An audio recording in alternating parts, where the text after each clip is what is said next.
안녕하세요. 저는 올해 딱 40살이 되는 여자입니다. 전 지금 나름 사회적으로 성공했어요. 창업을 했는데 돈을 꽤 잘 벌거든요. 정말 독하게 살았기 때문입니다. 정말 힘들었고 지친 날들의 연속이었어요. 실은 저는 스스로를 용납할 수 없습니다. 그래서 저는 제 몸이 편안한 상태로 도저히 유지할 수 없더라고요. 스스로가 너무 원망스러워서요. 염치가 없어도 이렇게 없나 싶어서 말입니다. 그렇게 살아가던 어느 날 기적 같은 일을 겪게 되었어요. 지금부터 그 이야기를 한번 해보도록 하겠습니다. 저는 남자친구와 동거하고 있고 둘이서 그저 일만 하며 지금까지 살았어요. 그렇게 독하게 살아야 했던 이유는 제게 정말 큰 상처가 된 일이 있었기 때문입니다. 저는 성인이 되자마자 예쁜 여자아이를 하나 낳게 되었어요. 갑작스레 찾아온 축복 아닌 축복이었죠. 당시 만나고 있던 남자친구와 멋모르고 저지른 일의 대가치고는 너무 컸었어요. 나중을 기약하며 떠나보내기를 결심했었으나 이미 그땐 아이의 심장 소리를 들을 수 있을 정도로 아기의 형태를 점차 갖춘 뒤였어요. 막상 들려오는 커다랗고 건강하게 뛰는 아이의 심장 소리에 미안하다, 울며 낳아서 잘 키우겠노라 다짐했습니다. 다행스럽게 남자친구도 제 의견과 일치하더군요. 어린 나이에 아이를 낳은 것은 아직까지도 시선이 별로 좋지 않잖아요. 그 당시엔 지금보다 더 심했어요. 갓난아이를 안고 가면 쯧쯧거리며 혀를 차는 소리가 바로 옆에서 들릴 정도였죠.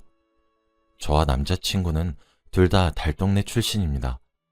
아이를 낳아 잘 키우겠다 호언장담을 했었지만 현실과 이상의 거리는 아득하게 멀었으며 우리가 처한 현실은 너무도 냉정했어요. 먼저 저희는 장기투숙으로 여관방을 잡아 그곳에서 살림을 차렸습니다. 당시 그놈의 돈이 뭐라고 참 많이 비참했습니다. 아무리 벌어도 돈이 모이지 않더라고요. 여관에 매달 돈을 내야 했고 아이를 키우는데 분유는 왜 그리 비싸고 기저귀는 또 왜 그렇게 비싼지. 저와 남자친구는 돈이 없어서 비참해졌던 순간은 매일이었습니다. 친구들에게 돈을 빌려 아이의 딸랑이를 사주기도 하였고 갑자기 늦은 밤 고열에 시달리는 아이를 데리고 응급실에 가야 했기 때문에 한밤중에 친구들에게 전화를 돌려 10,000원, 20,000원씩 빌려 병원비를 겨우 낸 적도 많았어요. 갓난아이를 누군가는 여관에 남아 돌봐야 했기 때문에 남자친구는 일을 3개나 했었어요. 새벽엔 신문을 돌렸고 오전부터 오후까지는 공사 현장에 가서 일용직으로 일을 했고 오후부터 밤 늦게까지는 고깃집에서 불판을 닦았습니다. 그렇게 일을 하면 막상 돈은 많이 벌지만 아무리 젊어도 그렇게 몸을 혹사하면 병이 나길 일쑤였죠. 들어오는 돈은 꽤 있었지만 갑자기 아이가 아플 때를 대비해 돈을 빼놓아야 했고 남자친구의 병원비와 우리 생활비를 제외하면 남는 돈은 하나도 없었죠. 병원비라도 줄여보자 해서 남자친구는 일용직 일이 끝나면 곧장 집으로 와서 저와 교대해서 아이를 돌봤고 저는 그때부터 나가 오후부터 밤 늦도록 식당에서 설거지를 했습니다. 그 일이 끝나면 새벽 늦게까지 아파트에 전단지를 붙이는 일을 했죠. 그렇게 방법을 바꿨더니 적어도 저와 남자친구의 병원비는 줄어들어 조금 남더군요. 근데 그래도 돈은 부족했어요. 저와 남자친구는 여관방을 기필코 벗어나겠다는 것을 목표로 삼았습니다. 아이가 뒤집기를 하고 기어다니기 시작하고 걸어다니면서도 저희 세 식구는 여관에서 살았어요. 정말 벗어나고 싶었어요. 딸아이를 키우면서 미안했던 적이 얼마나 많았는지 모릅니다. 다른 집 아이들은 예쁜 옷을 입을 때 저희는 남들에게 옷을 얻어 입혔고 다들 이유식이니 뭐니 유기농이니 뭐니 했을 때 우린 그렇게 해줄 돈이 하나도 없어 저희가 먹던 라면을 먹였어요. 아기를 키우면서 좋은 장난감 하나 제대로 못 사줬고 모빌도 문방구에서 재료를 사와 달아줘야 했습니다. 그 와중에도 저희는 여관에서 계속 사니까 주인 아주머니께 정말 자국 안 남게 조심해서 달겠다 하며 빌다시피 허락을 구해야 했죠. 아이를 키우기 위해 돈은 필요했는데 수중에 남는 돈이 없으니 저흰 정말 바쁘게 살았어요. 좋은 곳에 자주 데리고 나가주지도 못했죠. 그러다 저희가 정말 박박 긁어 모은 돈으로 아이를 놀이공원에 데려간 적이 있습니다. 그때 아이는 5살이었어요. 그날은 어린이날이었거든요. 딸은 처음으로 놀이공원이 어떤 곳인지 알게 되었죠. 회전목마도 타고 범벅카도 타고 그렇게 행복한 시간을 보냈어요. 그날이 어린이날이라 유독 놀이공원에 사람이 참 많더군요. 저와 남자친구가 잠시 한눈을 판 사이 그렇게 우린 딸아이를 잃어버렸습니다. 방송을 아무리 하고 미친 듯이 아이를 찾아 헤매도 폐장 시간에나마 끝까지 놀이공원 곳곳을 뒤져도 아이를 찾을 수 없었어요. 아이를 잃어버린 부모들은 가슴에 커다란 돌덩이를 하나 얹고 삽니다. 사는 게 정말 사는 게 아니에요. 처음엔 믿기지 않았고 그 다음 스스로가 원망스러웠고 그 이후론 절망에 빠졌고 왜 하필 그날 아이를 데리고 나갔던 건지 모든 순간을 후회했죠.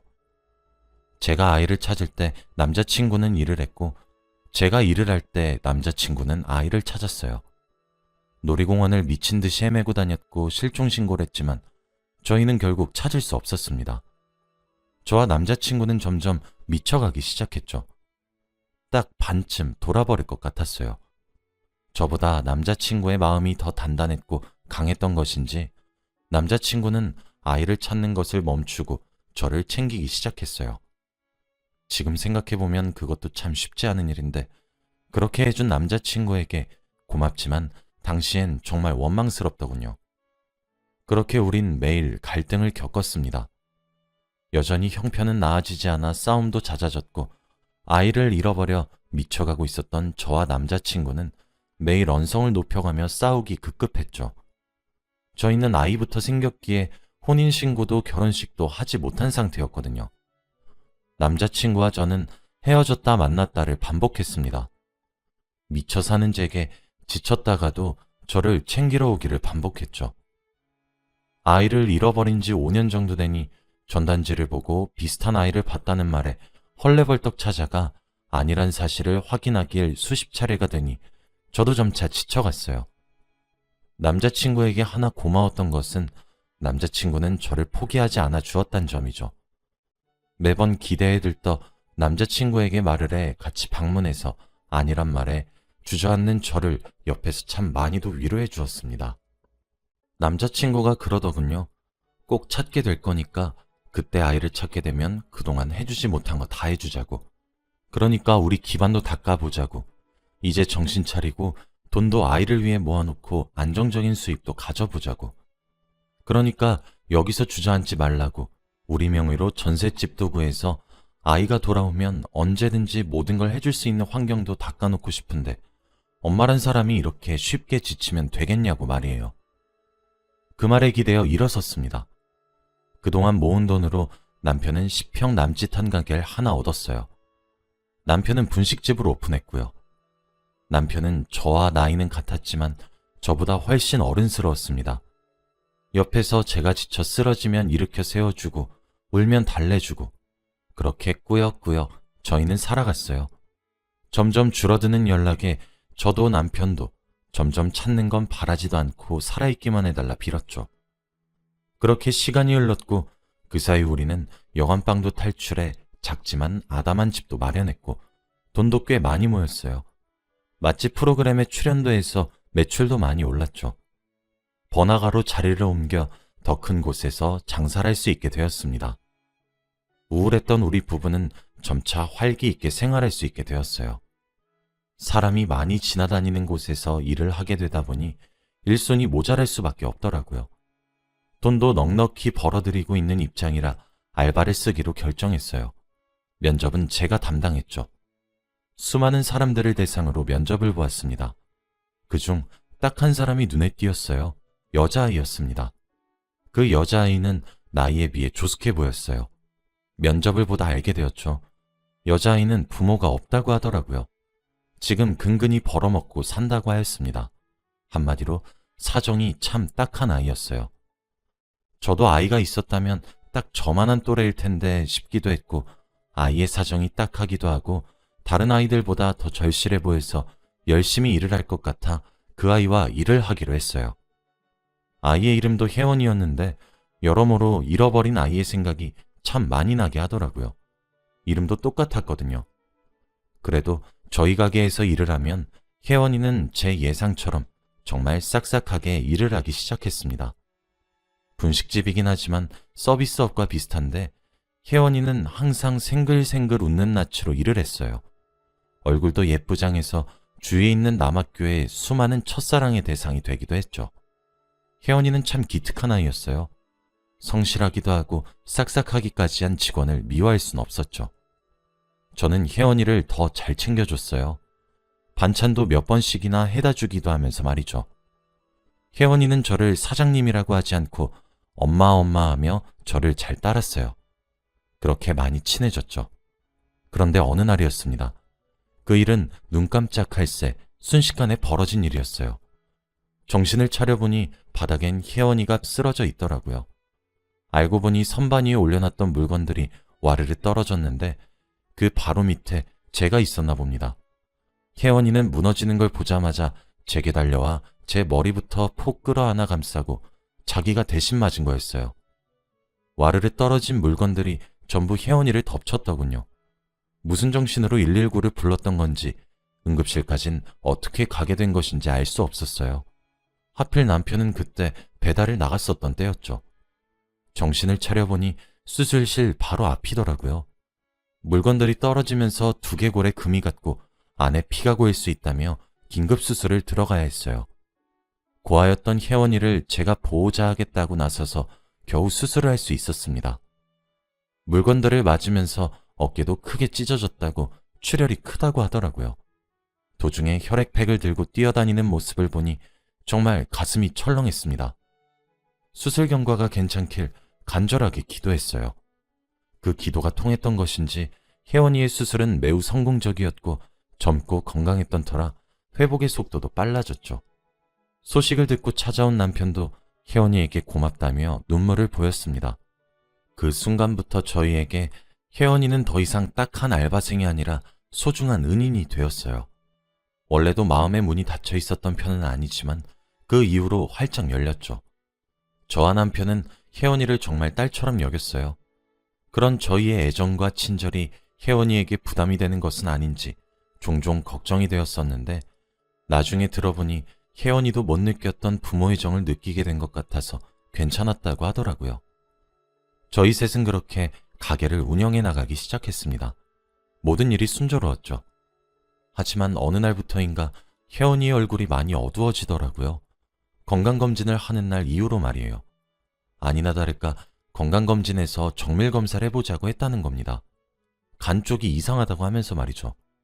어쩜 불안한 예감은 스쳐 지나가질 않는 것인지 혜원이는 간염에 의한 급성 간 부전이 왔더군요. 우리 부부는 그 소식을 듣고 바로 혜원이를 입원시켰어요.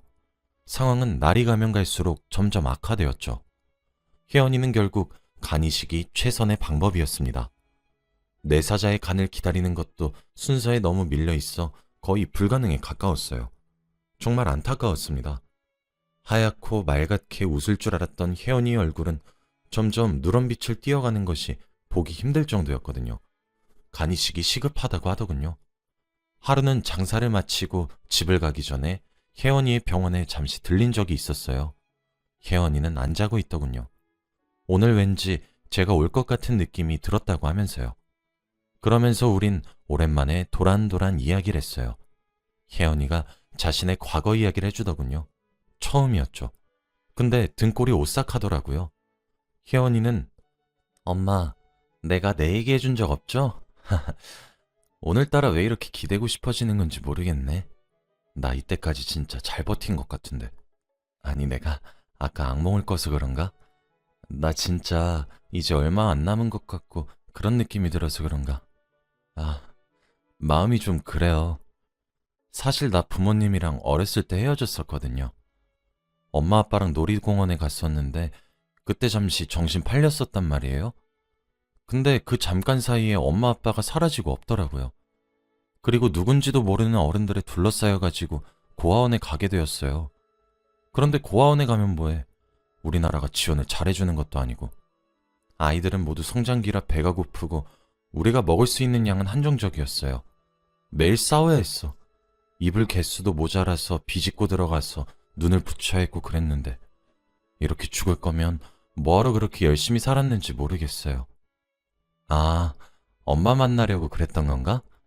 라고 하면서 툭툭 자신의 얘기를 털어놓는데 여러분들도 느끼셨죠? 혜연이가 들려준 이야기에 위화감을요. 와, 정말 설마 싶더군요. 맞아요. 생각해보니 이상했어요. 제가 잃어버린 딸과 이름도 같았고 나이도 같았죠. 부모가 없었고 태어난 계절도 같았습니다. 그때 혜연이를 찬찬히 뜯어보다 혜연이의 손목에 제 눈길이 멈췄죠. 제가 낳은 딸은 왼쪽 손등 정중앙에 큰 점이 하나 있었거든요. 근데 그 점이 혜원이의 손등에도 있더라고요. 정말 소름이 끼쳤습니다. 빠르게 뛰어오는 심장 박동을 애써 무시하려고 노력했어요. 일단 몸조리 잘하고 나쁜 생각은 하지 말라며 혜원이의 칫솔을 들고 병실을 빠져나왔습니다. 그 길로 남편에게 찾아갔고 오늘 제가 알게 된 모든 일들을 설명하기 시작했어요. 제가 설명을 이어서 하면 할수록 남편의 표정은 굳어졌어요. 이야기가 끝났지만 남편은 한참 동안이나 말이 없었습니다. 이내 남편은 제게 유전자 검사를 한번 해보자는데 너무 기대하지 말자고 말을 하더라고요. 그렇게 우린 칫솔을 이용해 유전자 검사를 의뢰했어요. 결과는 놀랍게도 혜원이는 정말로 저희가 잃어버렸던 딸이었습니다. 결과를 종이로 받는 것은 시일이 조금 더 걸렸지만 유선으로 먼저 연락이 오더군요. 저희 병원으로 미친 사람처럼 찾아갔어요. 그때부턴 일사천리였습니다. 혜원이에게 모든 것을 말하고 혜원이의 호적도 옮겼고 우리 부부는 적합성 검사를 실시했습니다. 그 중에서 재간이 적합하다고 결과가 나오더군요. 혜원이는 빠르게 변화하는 상황에 많이 불안해했지만 저희 부부는 일단 딸을 살려야 했기에 모든 것을 나중으로 미루고 간이식 수술 날짜를 잡았고 그 결과 수술은 성공적이었죠. 지금은 저도 혜원이도 건강을 되찾았어요.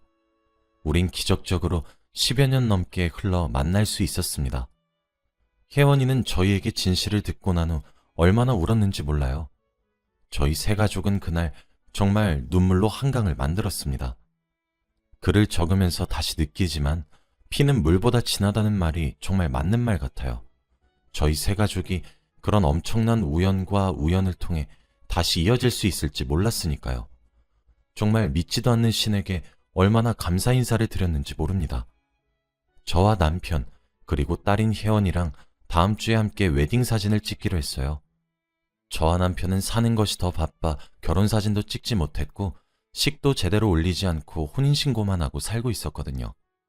이젠 저희 세 가족이 만났으니 딸과 함께 드레스와 턱시도를 입고 웨딩 사진을 찍으려고 해요. 또 혜원이는 꿈이 하나 있더라고요. 미용사가 되는 것이라고 하길래 그동안 혜원이를 위해 모아놓은 돈을 이용해 늦었지만 혜원이가 꿈을 펼칠 수 있도록 도와주려고 합니다. 제 이야기를 들어주셔서 감사합니다. 여러분들도 무슨 일이든 끝까지 포기하지 않으셨으면 좋겠어요. 혹시 아나요? 저처럼 정말 커다란 우연들이 겹쳐 정말 인연을 찾을 수 있을지를요. 다들 원하시는 바 이루시길 바라고 항상 행복하세요. 감사합니다.